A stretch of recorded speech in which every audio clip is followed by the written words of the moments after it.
पहुंचे मंत्री बृजमोहन अग्रवाल। अंतागढ़ में रेल लाइन से प्रभावित किसानों का धरना प्रदर्शन, मुआवजा व नौकरी की मांग को लेकर धरने पर किसान।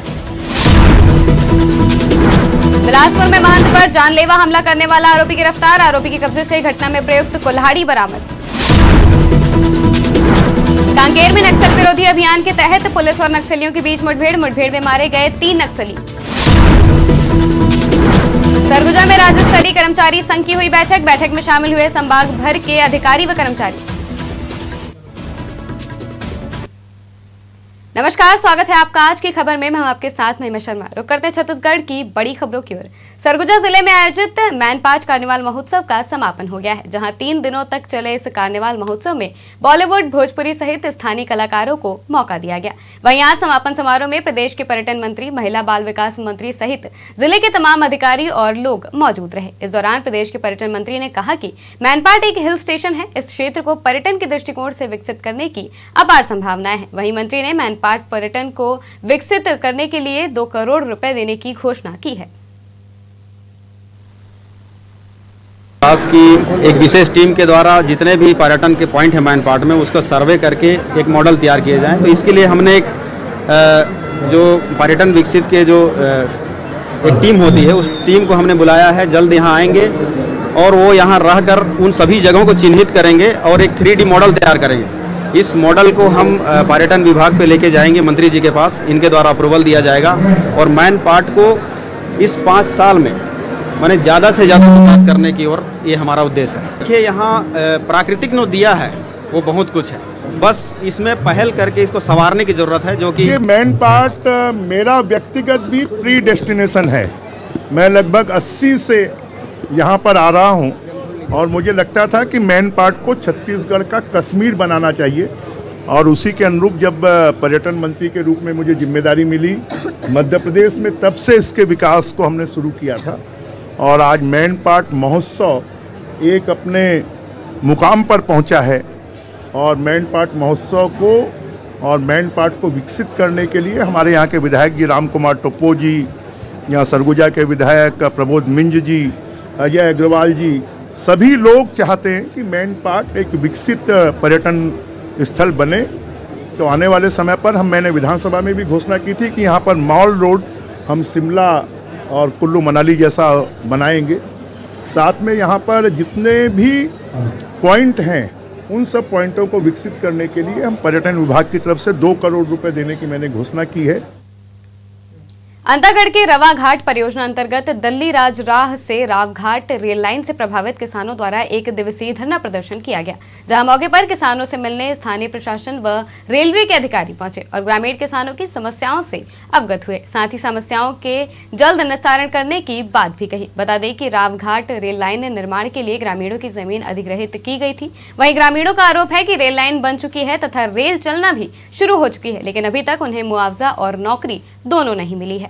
उनकी समस्याएं जो है जो पहले उनके हिसाब से उन्होंने आवेदन दिया था हमारे वहाँ से रिप्लाई नहीं आया, तो हमने उनके जो आवेदन थे वो दिए हैं और वो चाहते थे कि सर कुछ सोल्यूशन निकले। हम ये कोशिश करेंगे कि हम अपने उच्च अधिकारी के पास जाएं, उससे बात करें और उनकी समस्या का समाधान। उसमें कुछ मेरे को जो समझ में आया यही था कि जो डॉक्यूमेंट्स वगैरह हैं उनकी वजह से नहीं मिल पाया और जितना हम लोग पास रिकॉर्ड हमने ज्यादातर लोगों को दे चुका है, तो वो भी हम लोग को जांच करना पड़ेगा क्यों रुका हुआ है।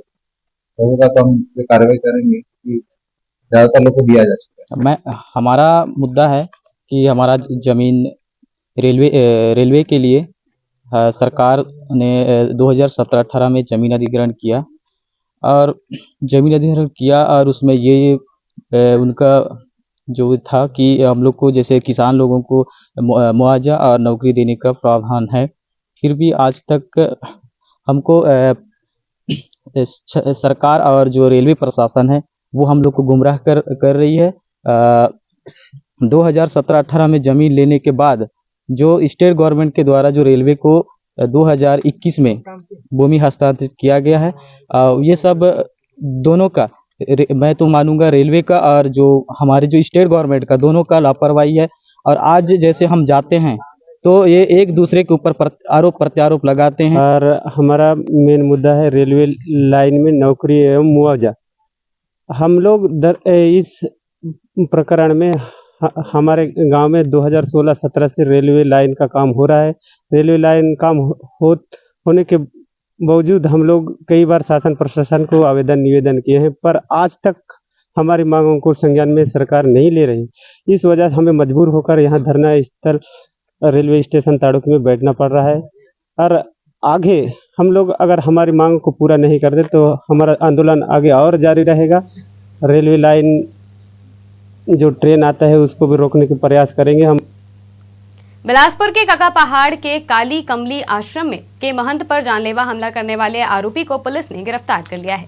वहीं उसके पास से घटना में प्रयुक्त कुल्हाड़ी को जब्त कर आगे की कार्रवाई की जा रही है। बता दें कि बीते दिनों आरोपी ने रतनपुर काका पहाड़ स्थित काली कमली आश्रम के महंत पर मोबाइल चोरी के हुए विवाद को लेकर जानलेवा हमला किया था और मौके से फरार हो गया था। कांकेर जिले के दक्षिणी इलाके में ग्राम हुरत राई के जंगल में पुलिस और नक्सलियों के बीच मुठभेड़ हुई, जहां मुठभेड़ में 3 नक्सली मारे गए हैं। साथ ही मुठभेड़ स्थल से तीनों नक्सलियों के शव बरामद कर लिए गए हैं। वहीं नक्सलियों के पास से 2 हथियार भी बरामद किए गए हैं। वहीं इस पर एसपी ने बताया कि मुठभेड़ को कोयली बेड़ा के दक्षिणी इलाके के जंगल में हुई, जहाँ पुलिस और डीआरजी की टीम ने सर्चिंग अभियान पर निकली थी।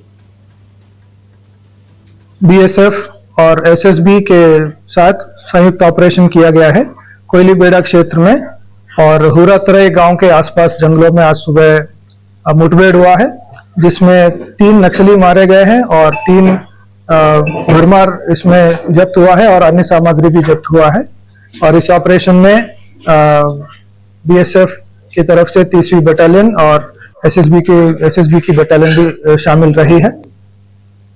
अंबिकापुर के राजमोहनी भवन में छत्तीसगढ़ राज्य स्तरीय यादव कर्मचारी व अधिकारियों की बैठक में संभाग भर से अधिकारी व कर्मचारी शामिल हुए, जहां बैठक में लगभग 200 कर्मचारी उपस्थित हुए। वहीं बैठक में मुख्य अतिथि डीएसपी ब्रिज किशोर यादव और मणिराम यादव बीईओ शामिल हुए। ये बैठक समाज में आपसी भाईचारा व समाज के हर व्यक्ति तक हर संभव मदद पहुँचाने को लेकर रखी गई। आज यादव अधिकारी कर्मचारी संघ का प्रदेश स्तरीय एक सम्मेलन अंबिकापुर राजमोहिनी भवन के सभागार में रखा गया है, जो प्रारंभिक चरण में है। अभी हमारे पूरे प्रदेश से यादव अधिकारी कर्मचारी बंधु काफ़ी मात्रा में, काफ़ी संख्या में यहाँ उपस्थित हैं और एक परिचय सम्मेलन करके समाज में विचारों के आदान प्रदान के लिए, समाज को किस दिशा में हमको आगे बढ़ाना है, समाज की उन्नति के लिए, प्रगति के लिए, समाज में व्याप्त कुरीतियों को दूर करने के लिए हमको मिलजुल कर आगे क्या काम करना है, इस दिशा में विचार विमर्श। हमारे पिछड़ा वर्ग यादव समाज का एक बैठक है और कर्मचारी संघ, तो मान्य हमारे सीओ साहब और तहसीलदार साहब कही कि अंबिकापुर में हमारे यादव समाज का कर्मचारी संघ का बैठक है, तो आप मन भी समय देवा मुझे भी बड़े खुश लगे। चलो ये पहला है हमारे यादव समाज का कर्मचारी अधिकारी का बैठक है, तो मुझे भी यहाँ आके देवरबीजा में द्वादश ज्योतिर्लिंग मंदिर की भव्य प्राण प्रतिष्ठा हुई, जहां पहले दिन वेदी निर्माण कलश यात्रा, वहीं दूसरे दिन वेदी पूजन अधिवास व तीसरे दिन रुद्राभिषेक प्राण प्रतिष्ठा होम हुआ। बता दें कि प्राण प्रतिष्ठा कार्यक्रम में पहुंचे ब्रह्मचारी ज्योतिर्मयानंद महाराज की उपस्थिति में मंदिर में कलश स्थापना पूरे विधि विधान से हुई। वहीं इस अवसर पर पूर्व विधायक अवधेश सिंह चंदेल सहित कई लोग मौजूद रहे। देवरबीजा के इस पावन भूमि पर एक सुंदर मंदिर का निर्माण हुआ है, जहां पर द्वादश ज्योतिर्लिंग का आज प्राण प्रतिष्ठा समारोह चल रहा है, जिसमें जगत गुरु शंकराचार्य जी के शिष्य आदरणीय सम्मानीय हमारे ब्रह्मचारी जी महोदय के सानिध्य में और विद्वान जन यहाँ पर उपस्थित होकर के इस अनुष्ठान को पूर्ण कर रहे हैं। ये हमारे लिए मंदिर देवाला आस्था का केंद्र है। यहाँ देवरबीजा के इस धर्म स्थान पर, जहाँ पूज्य ब्रह्मलीन ज्योतिष एवं द्वारका शारदा पीठाधीश्वर जगत गुरु शंकराचार्य भगवान के हाथों से शिव जी यहाँ स्थापित था, उनकी पादुका यहाँ रखी हुई थी, जिसको गुरु पादुका मंदिर के नाम से जाना जाता था। उन्हीं का जीर्णोद्धार कोमल भैया के द्वारा यहाँ भव्य और दिव्य मंदिर बनाया गया है। इसी की आज प्राण प्रतिष्ठा है। परम पूज्य अनंत श्री विभूषित ज्योतिष पीठाधीश्वर जगतगुरु शंकराचार्य स्वामी श्री अविमुक्तेश्वर जी महाराज जी के निर्देशानुसार उन्हीं के द्वारा यहाँ दर्शन करके पूजन भी हुआ था और उन्हीं के आशीर्वाद से ये भव्य और दिव्य मंदिर का आज प्राण प्रतिष्ठा एवं कलश स्थापना है। कांकेर में पीएम मोदी ने वीडियो कॉन्फ्रेंसिंग के जरिए दिल्ली राजहरा रेलवे स्टेशन के पुनर्विकास और पारास चैनगंज परसोदा में बनने वाले ओवरब्रिज व अंडरब्रिज का भूमि पूजन किया, जहां कार्यक्रम का आयोजन दिल्ली राजहरा रेलवे स्टेशन में किया गया, जिसमें बतौर मुख्य अतिथि के रूप में कांकेर लोकसभा सांसद मोहन मंडावी सहित भाजपा के पदाधिकारी और रेल अधिकारी मौजूद रहे। इस दौरान सांसद ने कहा कि पीएम मोदी की गारंटी के तहत ये काम हुआ है, आने वाले 5 सालों में और देश प्रगति करेगा। देश भर में इसी तरह विकास कार्य मोदी द्वारा लगातार किया जाएगा। कांग्रेस विधायक कविता प्राण लहरे के वायरल वीडियो पर बीजेपी प्रवक्ता केदार गुप्ता का बयान सामने आया है, जहां बीजेपी प्रवक्ता ने कहा कि कांग्रेस पार्टी हमेशा धर्मांतरण और तुष्टीकरण को संरक्षण देती है, बढ़ावा देती है। इसका सीधा उदाहरण है जो विधायक कविता ने स्पष्ट रूप से सभा में कहा है। साथ ही कहा कि पूर्व मुख्यमंत्री भूपेश बघेल की सरकार में जब भाजपा धर्मांतरण का विरोध करती थी तो नारायणपुर के जिला अध्यक्ष को रासुका लगाकर जेल में ठूंस दिया गया था। कांग्रेस पार्टी हमेशा धर्मांतरण और तुष्टीकरण को संरक्षण देती है, बढ़ावा देती है। इसका सीधा उदाहरण आज विधायिका कविता ने जो स्पष्ट रूप से एक सभा में कहा है कि धर्मांतरण होना चाहिए, यही धर्म श्रेष्ठ है, वो दिखाई पड़ता है। पूर्व मुख्यमंत्री भूपेश बघेल की सरकार में जब भाजपा धर्मांतरण का विरोध करती थी तो नारायणपुर के हमारे जिला अध्यक्ष को रासुका लगाकर जेल में ठूस दिया जाता था। वहां बस्तर में शमशान घाट में जलाने और गड़ाने को लेकर आपसी विवाद हो रहा है लोगों के बीच। सुकमा के एसपी ने पत्र लिखा था कि धर्मांतरण तेजी से बढ़ रहा है और ये आक्रोशित हो रहे हैं आदिवासी भाई, पर भूपेश बघेल की आंख नहीं खुली। आज देखिए तो मणिपुर में अगर दंगे हो रहे हैं, कुकी मैतेई लड़ रहे हैं, तो धर्म ही तो आधार है। अगर आज श्रीनगर जम्मू कश्मीर में कोई हिंदू जाकर व्यापार नहीं कर पा रहा था तो धर्मांतरण ही तो आधार है। छत्तीसगढ़ की खबरों में फिलहाल इतना ही। देश और दुनिया की तमाम खबरों के लिए देखते रहिए आज की खबर।